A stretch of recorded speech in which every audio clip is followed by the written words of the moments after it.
Ya, teman-teman, hari ini kita akan bahas lagi masalah target jual. Ya, ini kita bikin sedikit materi lah ya. Tapi ini bukan ajakan apapun ya. Saya hanya menjelaskan apa yang setelah saya peroleh dan apa yang telah saya lakukan. Baik, teman-teman, tanpa mengindahkan, tanpa menyinggung ataupun mengajak ya untuk beli sesuatu emiten yang untuk contohnya ya.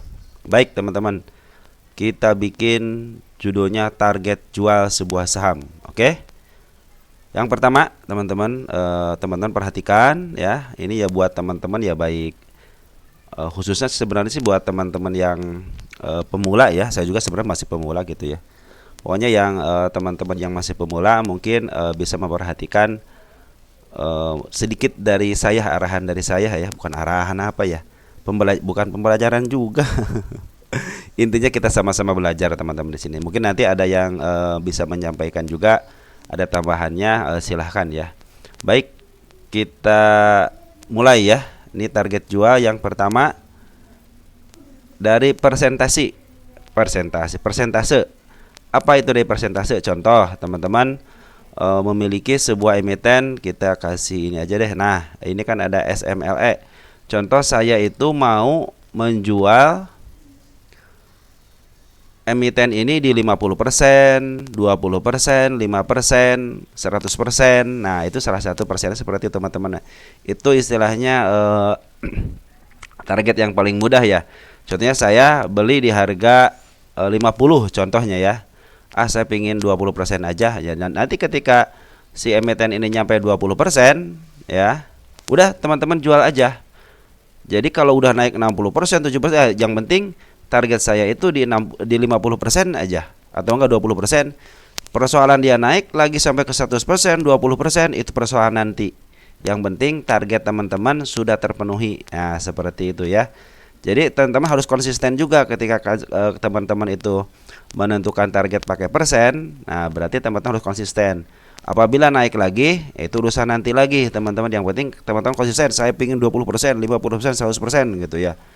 Nah, kalau dia naik sampai 200%, itu nanti lagi. Nanti ketika dikasih kesempatan lagi, oh ternyata ini bisa naik sampai 100%. Nanti disitulah teman-teman akan belajar ya, sembari jalan sembari belajar. Oh, kemarin saya menentukan 20%, ternyata bisa naik ke 70%. Nanti oh berarti saya mau dijual di 60% untuk target berikutnya. Simpenlah si emitennya, contohnya si MLA ini, simpan sama teman-teman ya. Nanti ketika dia di bawah lagi, beli lagi. Nah, targetnya yang kemarin 20% jadi 50%, jadi 60%. Nah, seperti itu teman. Tapi harus konsisten teman-teman.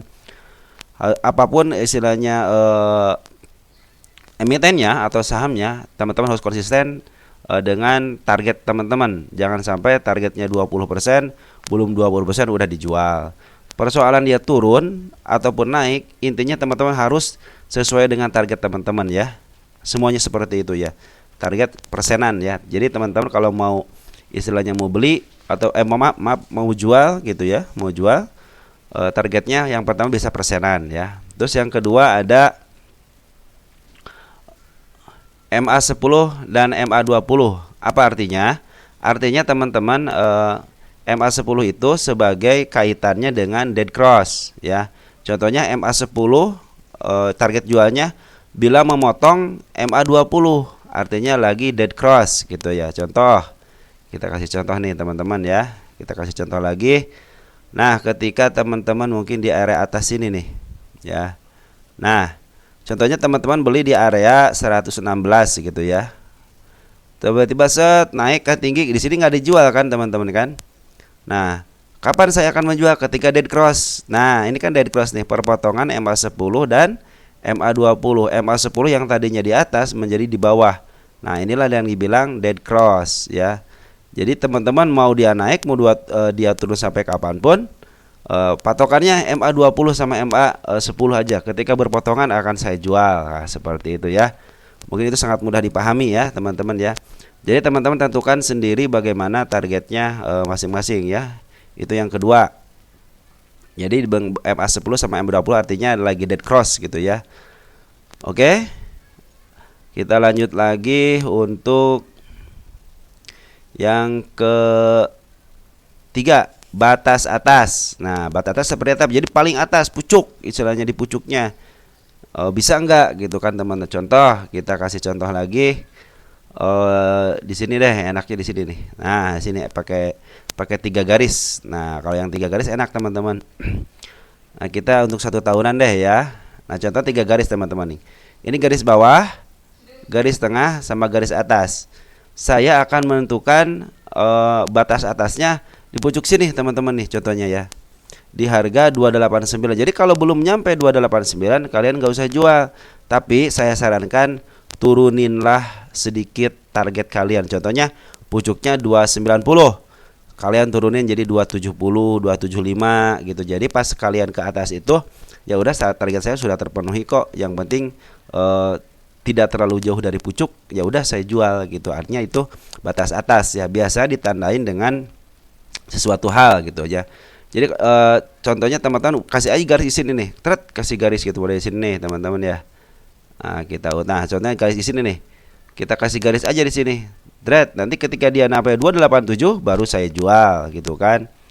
Apapun alasannya, mau dia istilahnya dead cross kayak dia balik lagi ke bawah kayak, tapi tetap saya mau jual di angka 287 gitu. Nah, itulah tekad kalian dan istilahnya benar-benar komitmen kalian ya.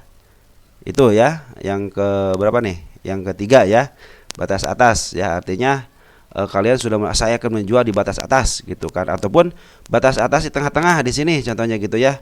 Saya batas mau jual di batas tengah sini. Boleh-boleh saja, ataupun kalian mau jual di batas tengah ini gitu. Yang penting ada batas atas, ada batas untuk kalian menjualnya gitu kan. Istilahnya paling atasnya di mana nih gitu kan jualannya. Ya udah saya bikin di sini, ya udah saya tunggal jual di sini. Jadi ada batas atasnya berdasarkan karena seperti itu ya. Terus yang ke berapa nih? Yang keempat ya. Yang keempat mungkin teman-teman nanti si kepala kembar. Apa artinya si kepala kembar? Kita jelaskan lagi si kepala kembar seperti apa. Misal teman-teman kita contoh lagi di emiten ini ya. Nah, ketika dia kepala kembar seperti ini nih, bukan kepala kembar itu ya, ini masih ada gap ya. Nah, seperti kepala kembar ini, ketika dia ke atas kepala kembar akan saya jual contohnya gitu ya. Nah, ini nih seperti gini nih ya. Tapi harus di atas biasanya seperti itu. Jadi ketika naik seperti ini, menemukan kepala kembar, set, wah ini udah kepala kembar nih. Istilahnya kan pasti teman-teman gak bakal jual di harga hijaunya kan, pasti di atas ini kan. Wah dia naik ke atas nggak bisa, tiba-tiba ke bawahin, ini pasti timbul kepala kembar. Atau pas mau penutupan market, wah ini nggak bakalan naik lagi nih, karena si candle merahnya udah mulai keturun ke bawah, melampaui candle hijau ini. Udahlah saya jual gitu kan. Kalau ini kan belum kepala kembar nih, kalau ini udah sejajar kan, kepala kembar kan, antara candle hijau sama candle merahnya sejajar. Nah, udah sejajar ya. Nah, targetnya bisa seperti itu teman-teman ya, untuk target jualnya gitu kan. Contoh nanti di sini, contohnya misalkan ini kan bukan kepala kembar, saya nggak akan jual. Ini juga belum kepala kembar, nggak saya jual gitu kan. Nanti aja kalau udah keluar kepala kembar, hijaunya pendek, merahnya panjang, tapi sejajar angkanya, akan saya jual. Nah bisa, seperti ini teman-teman nih. Wah naik. Wah kepala kembar nih. Nah ini kan kepala kembar nih, tapi belum terlalu kembar ini ya, soalnya udah kepala kembar juga teman-teman. Artinya ini mau ke bawah. Udah kalian jual aja gitu. Dia pasti dapatnya di harga paling bawahnya, nggak jadi masalah. Yang penting target kalian itu udah ada. Nah seperti itu untuk kepala kembar, seperti itu teman-teman ya, untuk target jual. Harga. Nah sekarang dari harga bagaimana? Harga itu teman-teman contohnya beli di harga 70, saya mau jual di harga 100, harga 200. Jadi kalau dia turun ke 60, saya angkat average gitu kan, sesuai dengan planning gitu kan. Semuanya itu pasti pakai planning teman-teman ya. Misalkan gitu kan teman-teman, harganya pingin beli di 70, harga pingin dijual di 100 atau 200. Kalau belum nyampe harga 100 sampai belum nyampe harga 200, kalian tidak akan jual walaupun dia turun ke bawah harga, di bawah harga belinya. Contohnya beli 70 tiba-tiba ke 60. Wah, saya beli lagi di 60 gitu kan. Karena target saya belum terpenuhi ke 100. Nah, itulah target harga. Jadi teman-teman tinggal tentukan tuh harga. Jadi walaupun kalian pakai target, Cuman harus pakai planning juga, mau persenan, mau MA, mau batas atas ataupun si kepala kembar ataupun harga, tetap kalian harus pakai planning juga gitu ya.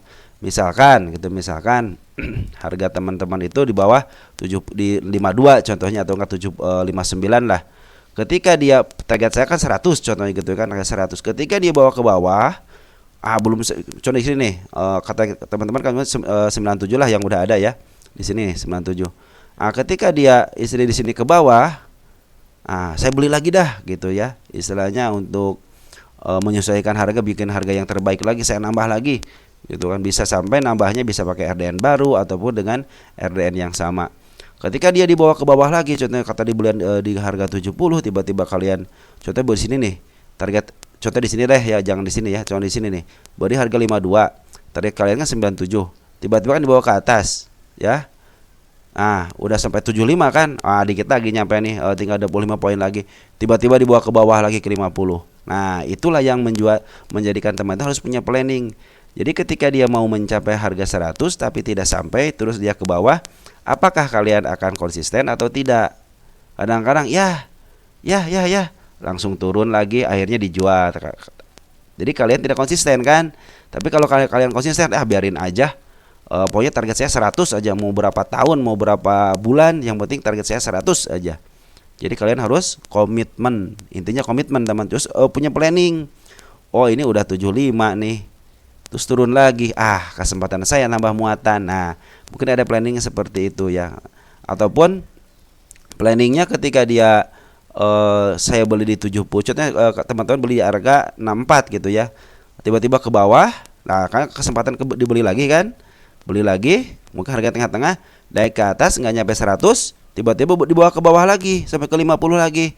Kalian kadang-kadang yang putus asa dijual. Tapi kalau kalian punya komitmen, saya akan jual 100, tidak akan dijual. Kesempatan saya nambah muatan lagi gitu kan. Yang penting saya nanti akan dijual di harga 100 aja pokoknya. Nah, itu ada konsisten dengan harga gitu teman-teman. Jadi semuanya juga punya planning teman-teman, baik yang persenan, yang MA, yang batas atas ataupun candle kembar ataupun harga, semuanya punya planning teman-teman ya. Jadi kalau tidak nyampe ke planningnya akan seperti ini. Nanti saya cut loss di harga berapa? Contohnya udah 2 kali nih tidak mau nembus harga 100, tidak mau istilahnya MA 20-nya udah terlanjung terlewati gitu kan. Pokoknya kalian itu harus punya planning. Planningnya seperti apa tinggal tentukan kalian sendiri gitu kan. Apakah dari bandarmologinya ataupun dari candle-candlenya, itu bisa kalian sesuaikan dengan apa yang kalian inginkan. Yang penting semuanya pakai planning aja teman-teman ya. Nanti kita akan jelaskan di belakang ya untuk planningnya. Baik, terus yang selanjutnya PR ratio. Contoh teman-teman, PR ratio seperti ini. Kita saya kasih contoh lagi di SMLL lagi ya. Contohnya ini PR rasionya ini kegedean ya. Ini membandar teman-teman yang punya. Contoh waktu di sini PR rasionya 24 contohnya ya. Atau enggak 5 deh. PR rasionya 5 gitu kan. Saya akan dijual nanti di harga ketika PR rasionya 10. Jadi kalau nanti kalian PR rasionya belum 10, tidak akan saya jual. Contohnya kalian beli di harga 5, turun ke 4, lebih murah lagi nih, beli lagi. Planningnya seperti itu contohnya gitu ya. Ketika udah nyampe 7, tiba-tiba tidak nyampe ke 10, jangan kalian jual karena kalian planningnya akan dijual di harga 10 PR rasionya itu. Jadi seperti itu teman-teman. Jadi teman-teman harus konsisten apa yang teman-teman lakukan ya. Jadi target harga itu banyak sekali teman-teman. Atau berdasarkan satu lagi mungkin berdasarkan PBP gitu kan. Karena kadang kita melihatnya itu berdasarkan PBP. Contoh teman-teman, ini PBP-nya berapa nih? 2,5. Nah, saya akan menjual nanti ketika di PBP-nya itu 4 gitu kan, atau enggak 3,5 gitu. Nanti ketika dia mencapai 3,5 baru kalian jual. Seperti itu teman-teman. Biasanya kalau untuk PR ratio sama PBB itu berhubungan dengan harga sahamnya gitu ya, atau dengan EPS-nya gitu kan, atau dengan harga rata-ratanya. Tapi teman-teman yang suka saya sekarang adalah planning teman-teman. Di mana-mana juga teman-teman harus punya planning. Di mana ketika tidak mencapai target, saya akan cut loss ataupun take profit ketika kondisi market seperti ini. Ketika ada berita si emiten ini ada kerugian, ketika istilahnya income-nya negatif, kan bisa berubah skenario teman-teman. Makanya ada planning teman-teman. Atau planningnya saya tidak akan saya jual walaupun turun, akan saya beli nanti 3 tahun kemudian atau 2 tahun kemudian baru saya akan jual di harga berapapun. Nah itu bisa jadi seperti itu teman-teman. Karena saya mengharapkan dividennya aja, contohnya seperti itu ya. Jadi banyak teman-teman, makanya saya suka menyarankan kepada teman-teman kan, tolong untuk sebuah emiten itu dibagi 3 gitu ya. Contoh yang paling mudah sebenarnya ini teman-teman.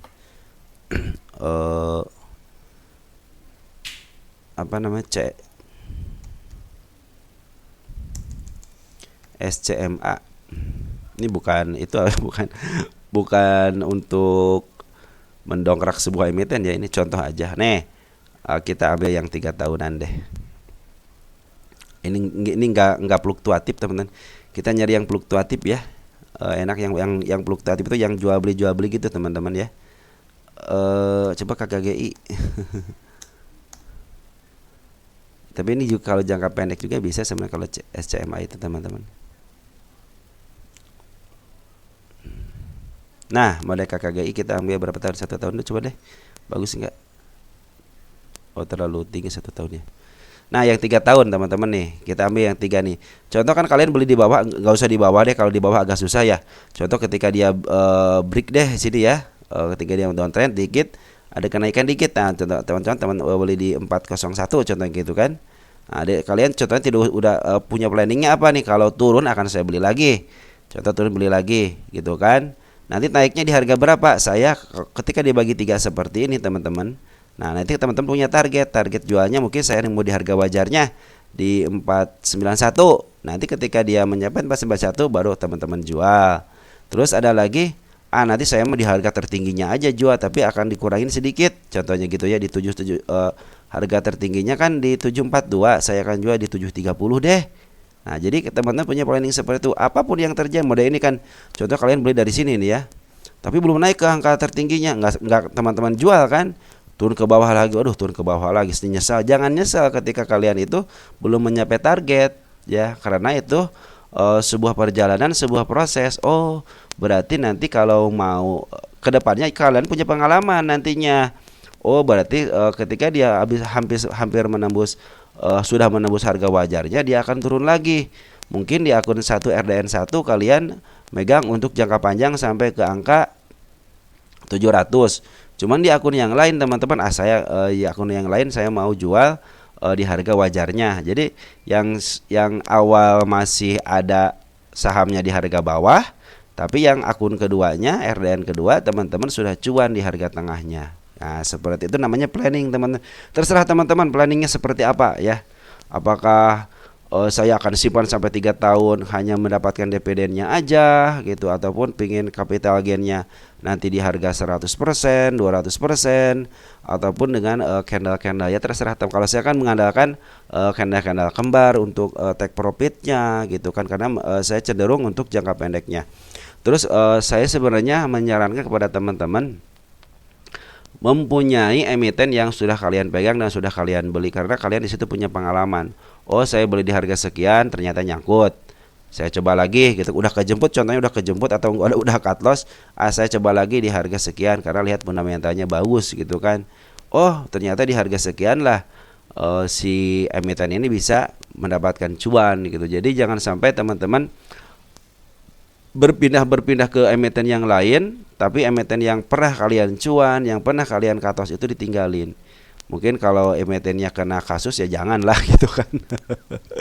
Yang penting teman-teman itu kalau kita sudah beli sebuah emiten itu teman-teman kalau nggak naik turun, kalau nggak turun pasti naik gitu aja. Kalau yang berfundamental baik ya, baik, pokoknya jangan negatif aja pokoknya. Untuk income-nya ataupun ekuitasnya negatif aja. Yang penting perusahaan itu baik, berjalan dengan baik aja.